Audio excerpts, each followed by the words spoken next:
El otro día me quedé pensando en algo. Todos conocemos un secreto de nuestra familia, algo feo, algo oscuro, un error que se enterró bajo capas de silencio, un crimen que quedó impune. Tal vez no lo hablamos, tal vez lo disfrazamos con indirectas, pero ahí está. Se irá a la tumba con todas las generaciones, como si el tiempo fuera capaz de ocultar la sangre y las mentiras. Yo tengo ganas de contarte un secreto familiar, no con nombres, no con fechas exactas, solo la historia. Mi tía se casó a los 26, tenía su esposo, un hombre con el que se llevaba bien. No era la historia de un matrimonio tormentoso. No había señales de que las cosas fueran mal. Todo empezó un día en que estuvieron en casa de mi abuela. Comieron con mis tías, platicaron y cuando ya estaban casi por terminar de recoger los platos, juntos dieron la noticia de que ella estaba embarazada. No sé qué pasó después, algo se quebró en la conversación, una chispa encendió un incendio. Discutieron frente a todos y se fueron en el carro. Mi abuela se quedó preocupada. Pasaron las horas y no contestaban el teléfono. Primero por un día entero, luego 2. Cuando mi tía por fin respondió, dijo que su esposo se había ido, que la había abandonado. Ese mismo día él desapareció y nunca se volvió a saber de él. La casa de mi tía estaba en Satélite. No duró mucho tiempo viviendo ahí después de todo lo que pasó. Vendió su casa y se mudó más cerca de mi abuela, como si el cambio de domicilio pudiera borrar la historia. Para ella bastaba con cruzar la ciudad para olvidar cómo era la vida en un lugar en donde hacía falta algo. Nos acostumbramos a visitarla en su nueva casa, a verla más seguido y a no preguntar demasiado. Todo se sentía más o menos normal hasta aquella tarde en que fuimos a verla. No recuerdo exactamente por qué fuimos, tal vez a llevarle algo, tal vez solo a pasar el rato. Lo que sí recuerdo es que antes de tocar la puerta la escuchamos. Estaba hablando con alguien. Nos quedamos callados al reconocer el tono de su voz. No era una llamada telefónica y tampoco estaba hablando sola. Era una conversación pausada, con respuestas. Esa noche en casa le contamos a mi mamá. Le dijimos que habíamos oído a mi tía hablando con su esposo. Mamá se quedó callada. No preguntó ¿están seguros? Ni ¿cómo saben que era él?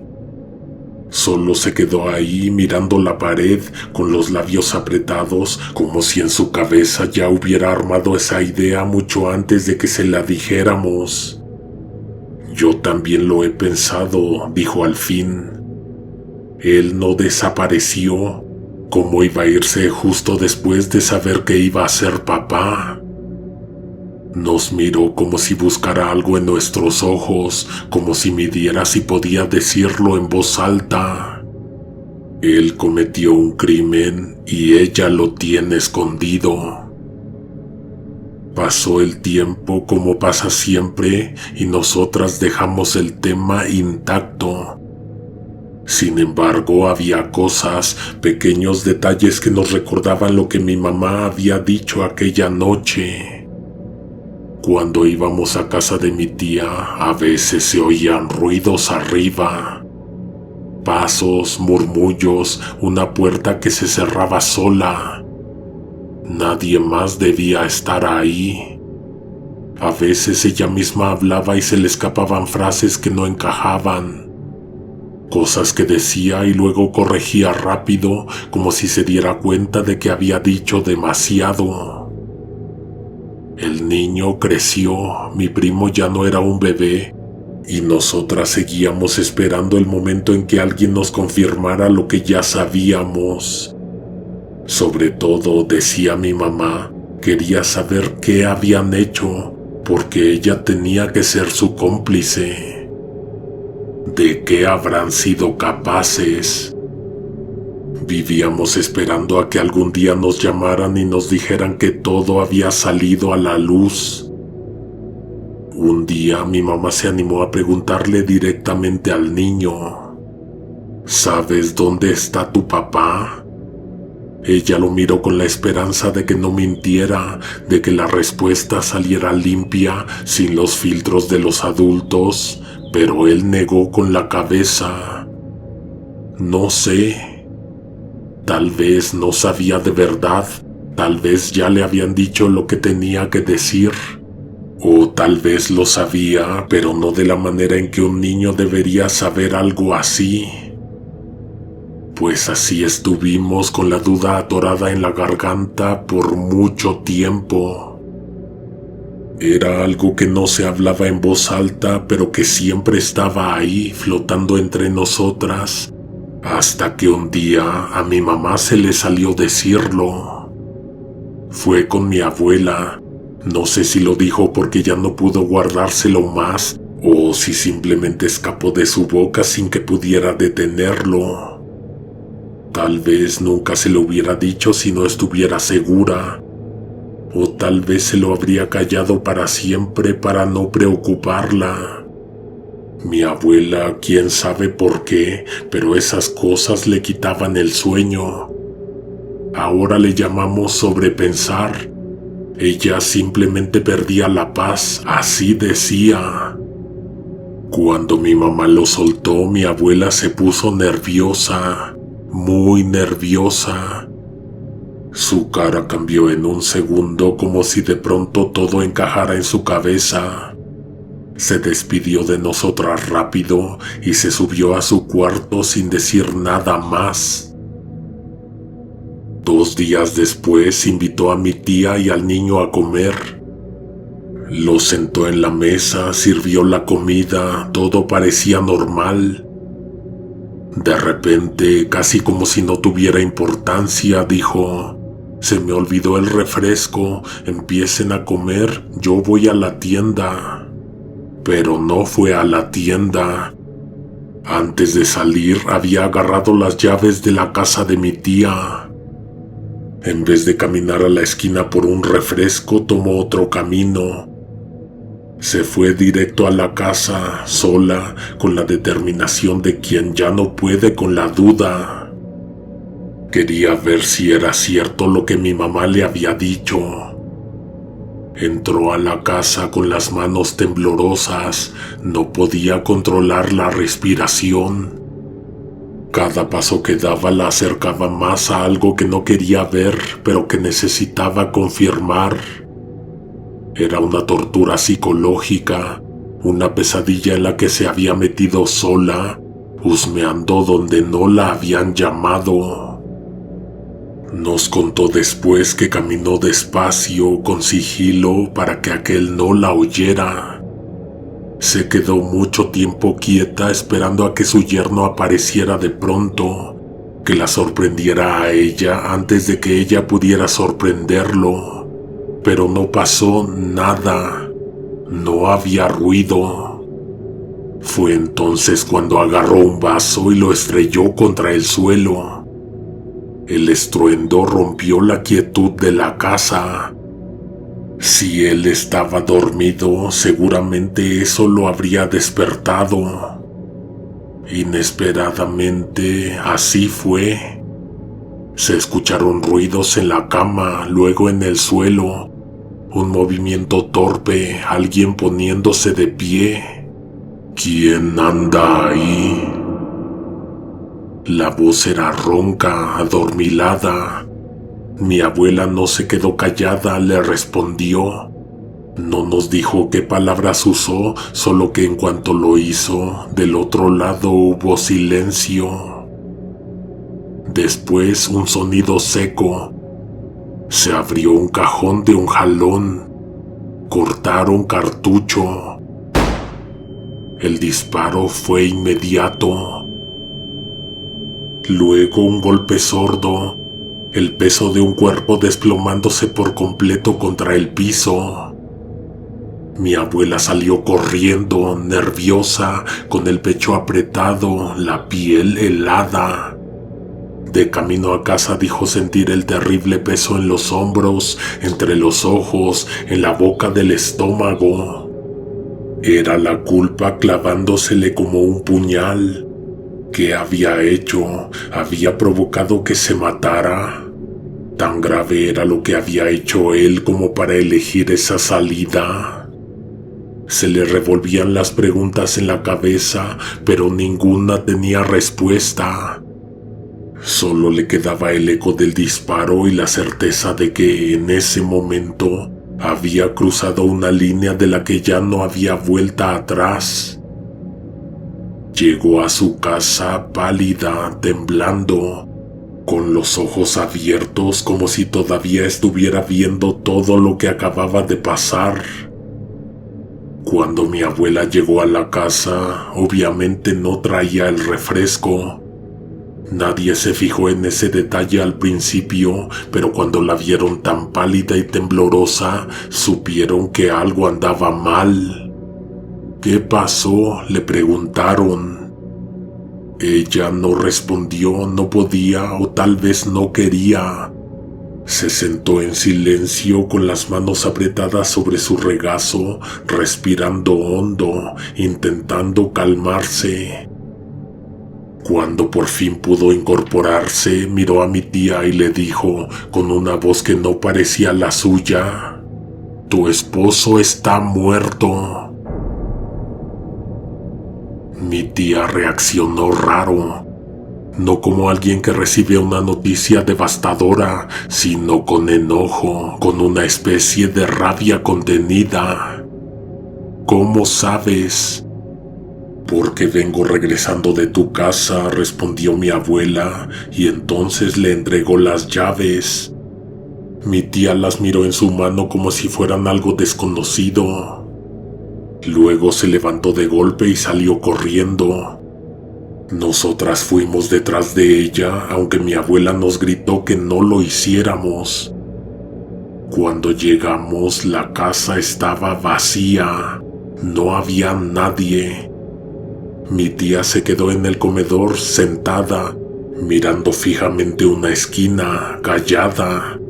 No lloraba, no gritaba.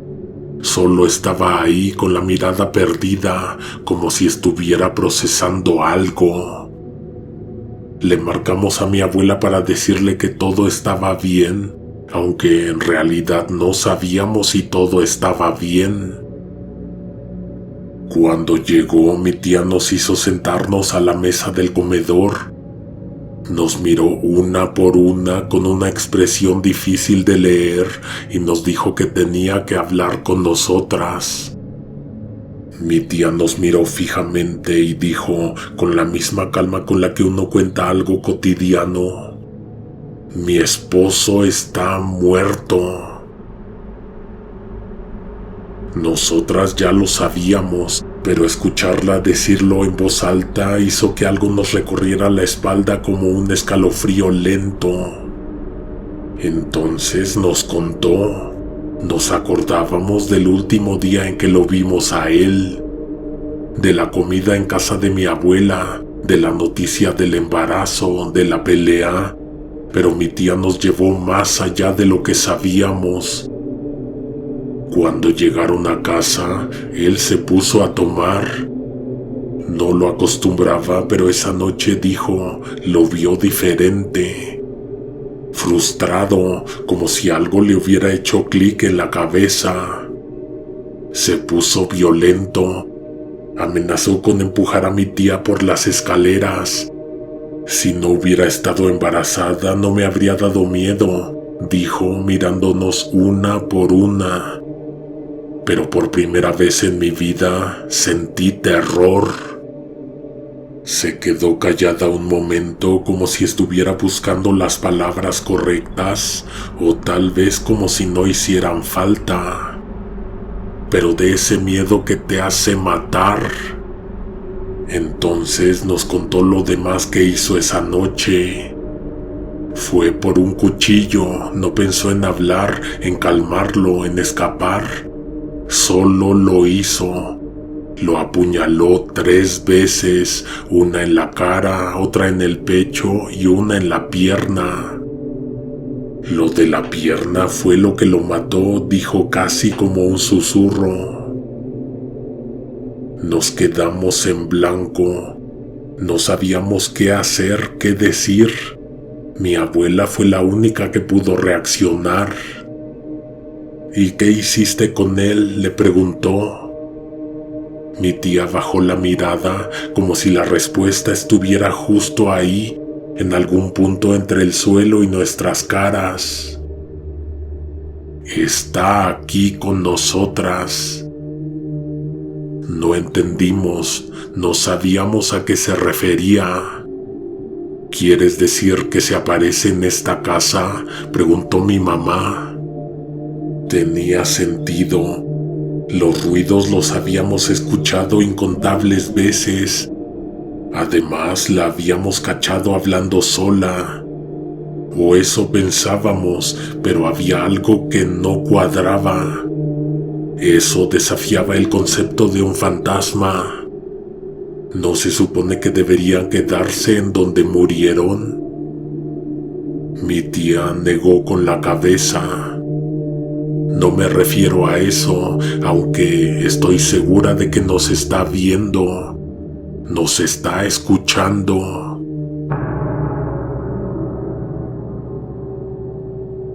A todas nos recorrió un escalofrío. Había algo en su tono que nos preparaba para lo peor. Me refiero a que sus restos están en la casa.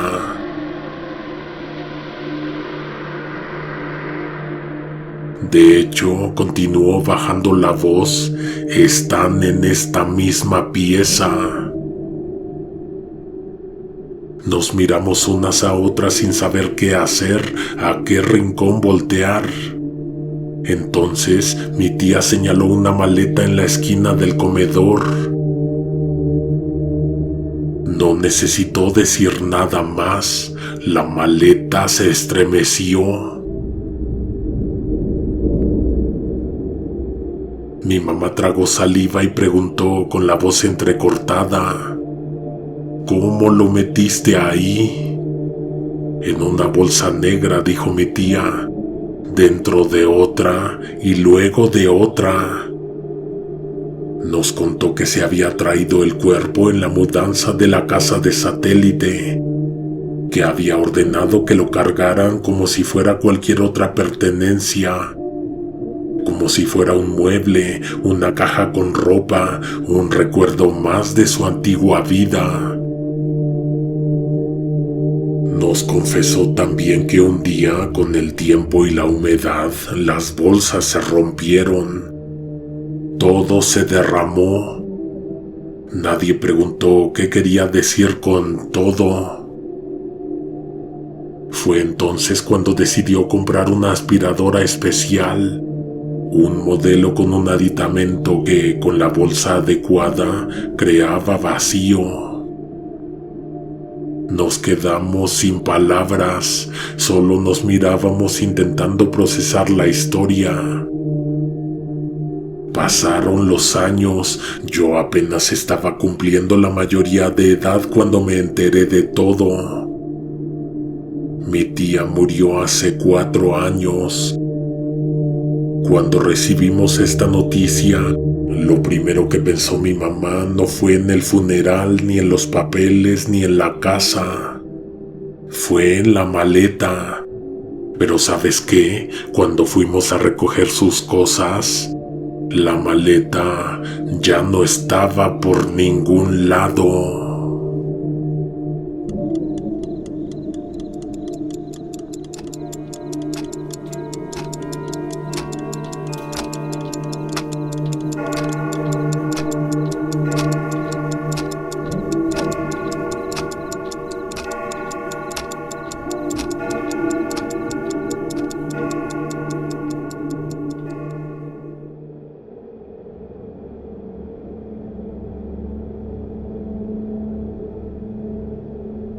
La mejor manera de imaginarte cómo es guardar un secreto muy grande es pensar en un ladrillo, en que traes un ladrillo adentro de la mochila o en tu bolsa de mano.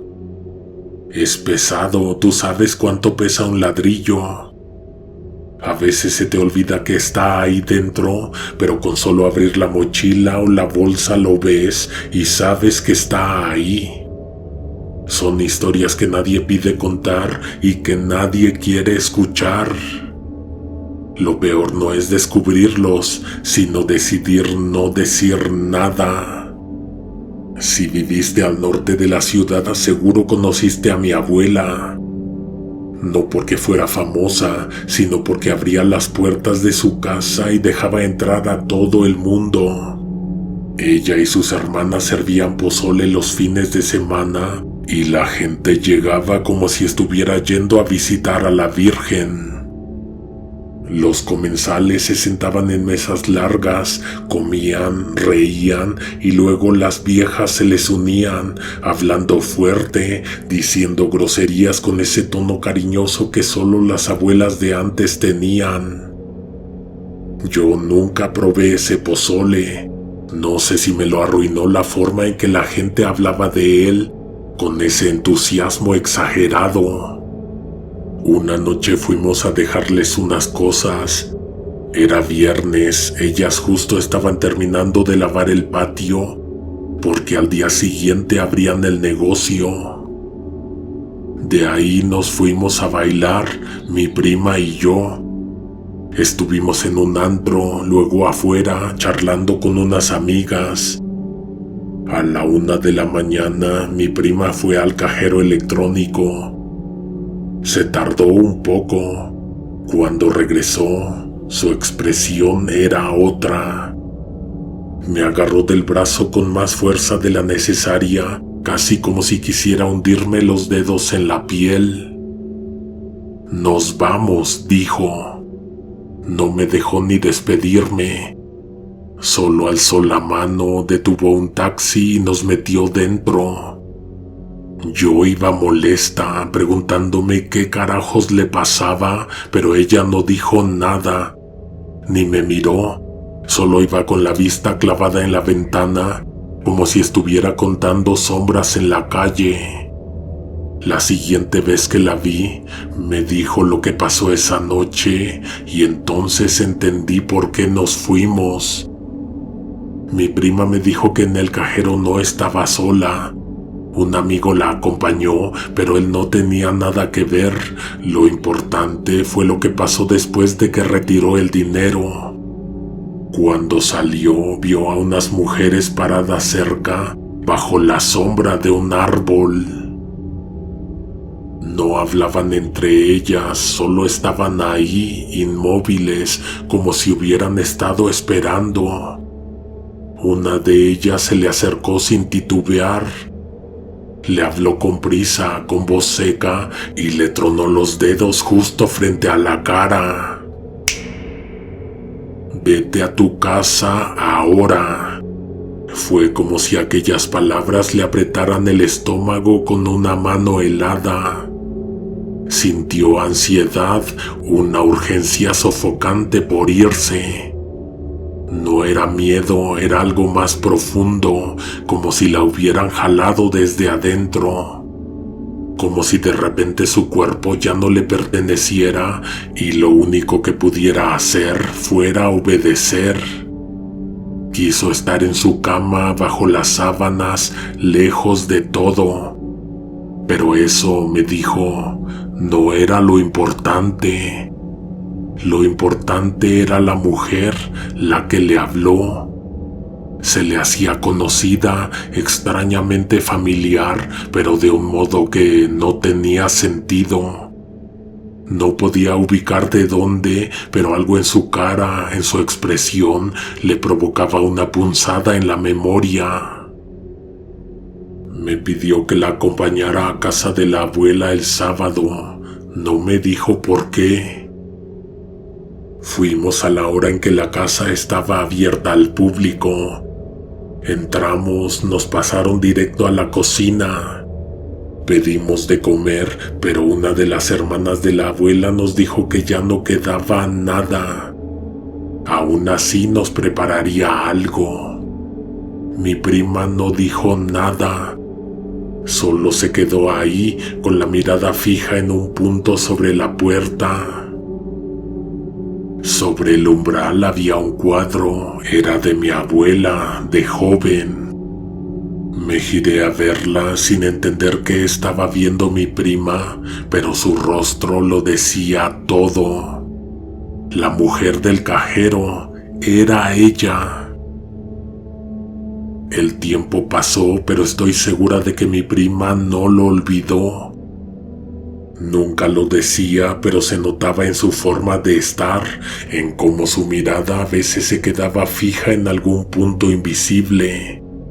Como si su cabeza fuera un cuarto lleno de hilos enredados que no iba a poder dejar en paz hasta desenmarañarlos. Seguimos saliendo como siempre. Una noche fuimos a una fiesta, luego a bailar. Todo normal hasta que a mitad del evento la vi quedarse ida, como si alguien la hubiera llamado sin hablar. No hice ningún comentario, solo le dije que nos fuéramos. Tomamos un taxi. Yo iba molesta, pero no tanto por ella. Para ser sincera, no me la estaba pasando bien. Había visto de lejos a un ex y me dio un sentimiento raro, pero eso no tiene nada que ver con la historia.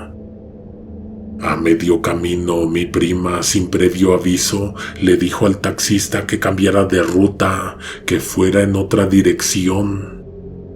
Sin que yo me lo sospechara, llegamos a casa de mi abuela. Entonces mi prima me preguntó, ¿quieres ver que no hay nadie en esta casa? Ella estaba a punto de tocar el timbre cuando llegó un taxi a la calle y se detuvo frente a nosotras. El conductor salió y ayudó a bajar unas bolsas de la cajuela. Eran 3. Mi prima se quedó mirando con una expresión que no era enojo, pero tampoco cortesía. ¿Dónde andaban?, les preguntó. Mi abuela le respondió con calma, fuimos por la carne. Sí, traían la carne dentro de una bolsa y esa bolsa dentro de otra bolsa negra. No sé si haga falta recordarte que los negocios se surten de madrugada en las carnicerías grandes. Tenían coartada, aunque en ese momento no estaba segura de que la necesitaran. O de que realmente tuvieran que demostrarnos dónde estaban a esas horas. Nos íbamos a pasar, pero ellas se detuvieron en la puerta. No pueden entrar, váyanse a su casa. El taxista seguía ahí, como congelado. No sé si esperando su pago o esperando algo más. Las 3 mujeres se metieron, pero la última, antes de cerrar la puerta, se regresó. Se acercó al chofer y le tronó los dedos en la cara. El hombre reaccionó como si le hubieran dado cuerda. Se acercó al carro, nos abrió la puerta y esperó a que subiéramos. Nos llevó hasta la casa, no nos cobró, no habló. Al llegar a nuestro domicilio, mi prima me miró con los ojos muy abiertos. Tenía la respiración agitada, como si acabáramos de correr. ¿Viste eso?, me preguntó. Pensé que se refería al taxista, al modo en que nos llevó en silencio, con la mirada perdida, como si no estuviera realmente ahí. ¿Pero qué crees? No era eso a lo que se refería mi prima. Las bolsas, ¿viste lo que traían en las bolsas? No entendía al principio. Me tomó del brazo con la misma fuerza con la que lo había hecho aquella noche en el cajero. Vi una mano. Tragó saliva. Una mano humana. Nos quedamos en silencio, no sabíamos qué hacer, no sabíamos cómo decirle a nuestros padres, ni siquiera sabíamos si decir algo serviría de algo, porque cualquier cosa que pensáramos podía ser verdad. Y la primera idea, la más aterradora de todas, fue la que más sentido tenía. Ellas eran brujas, porque nunca lo había pensado antes si hacían cosas de brujas. Cosas que vistas de lejos parecían normales, pero si las mirabas con atención, si recordabas cada detalle, entonces lo entendías. El modo en que sabían cosas que nadie les contaba. No era intuición, era otra cosa. A veces una de ellas se sentaba junto a alguien y de la nada decía, no te preocupes, no va a pasar. O no te hagas ilusiones, no te va a llamar. Lo peor era que siempre tenían razón. Lo sabían con una certeza que no admitía discusión, como si no lo adivinaran, sino que solo lo estaban recordando. El modo en que preparaban la comida no era solo cocinar, había algo ritualista en ello. Medían las especias con los dedos, nunca con cucharas, revolvían con un orden preciso, como si siguieran un ritmo que solo ellas entendían. O lo de los pájaros, en la casa de la abuela siempre había pájaros muertos, en el patio, en la entrada, a veces en la ventana. No era raro encontrar uno tieso, con el cuello torcido, sin señales de haber sido atacado por otro animal. Cuando eso pasaba, ellas simplemente lo recogían y lo echaban a la basura, sin ningún comentario, sin extrañeza, como si supieran que eso tenía que pasar, como si fuera parte de algo. Pensando en todo eso, me di cuenta de que la pregunta no fue si eran brujas, la pregunta era cómo nunca nos habíamos dado cuenta antes. Para comprobarlo, fuimos la siguiente semana a comer. Llegamos temprano, como siempre, nos pasaron directo a la cocina. Nos sentamos en sillas de madera desgastadas de las esquinas y pedimos pozole para cenar. Mi otra abuela sacó una cacerola del refrigerador. La puso sobre la estufa, sin prisa, revolviendo con una pala de madera que parecía más vieja que ellas tres. «Queremos del pozole que tiene en las ollas», le dijo mi prima. Mi otra abuela, sin mirarnos, nos dijo que no. ¿Por qué? Porque ya lo tenemos contado. Se me erizó la piel. ¿Cómo iba a ser posible eso? Mi prima estuvo a punto de abrir la boca para preguntar algo, pero no alcanzó a decir nada. La hermana de mi abuela le tronó los dedos en la cara. Mi prima se sentó sin discutir, sin dudar, como si de pronto ya no tuviera voluntad. La miré esperando que reaccionara. Nada, su expresión estaba vacía. «¿Qué le hiciste?», pregunté. Mi otra abuela sonrió. «¿Quieres tú también?». No me dio tiempo de responder. La vi alzar la mano, vi sus dedos moverse en el aire y luego oscuridad. Lo siguiente que recuerdo es estar en mi casa, en mi cama. La sensación extraña de haber dormido demasiado, de haber soñado algo que se deshacía apenas intentaba recordarlo. La cosa es que lo que te acabo de contar no fue un sueño. Después de eso jamás volvimos a intentar confrontarlas, jamás volvimos a preguntar. Había algo en el silencio que nos protegía, o al menos eso queríamos creer. Cuando mi abuela murió, todo cambió. Cerraron el restaurante, cerraron para siempre las puertas de su casa a la gente. Con ella se fue la razón para seguir abriéndolas. Mi abuela estuvo enferma por varios meses. Un día antes del final nos mandó a llamar a mi prima y a mí. Dijo que nos merecíamos saber el secreto. No por sus hermanas, por ella. Nos miró con los ojos cansados, hundidos en la piel, pero había algo más en su mirada.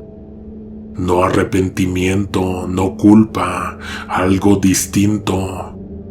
Nos lo dijo sin titubear, con la misma calma con la que antes nos pedía que le pasáramos la sal o que le acercáramos el mandil. Mis hermanas y yo salíamos en las noches a cazar hombres. Nos quedamos en silencio. Hombres violentos. No reaccionamos, no podíamos. Violadores. Mi prima apretó la mandíbula. Yo solo sentí frío. Mi abuela nos miraba con paciencia, esperaba a que entendiéramos. Los matábamos. No lo dijo con orgullo ni con vergüenza, solo lo dijo como si fuera un hecho, como si no hubiera existido otro modo de hacer las cosas. Y servíamos a estos hombres en pozole. El estómago me dio un vuelco. Mi prima se levantó de golpe con la cara descompuesta, respirando como si le costara trabajo. No es lo que creen, continuó. No era por odio. La miré. Era justicia. Hombres que le hacían daño a las mujeres, que las golpeaban, que las dejaban con moretones en los brazos y sangre entre las piernas.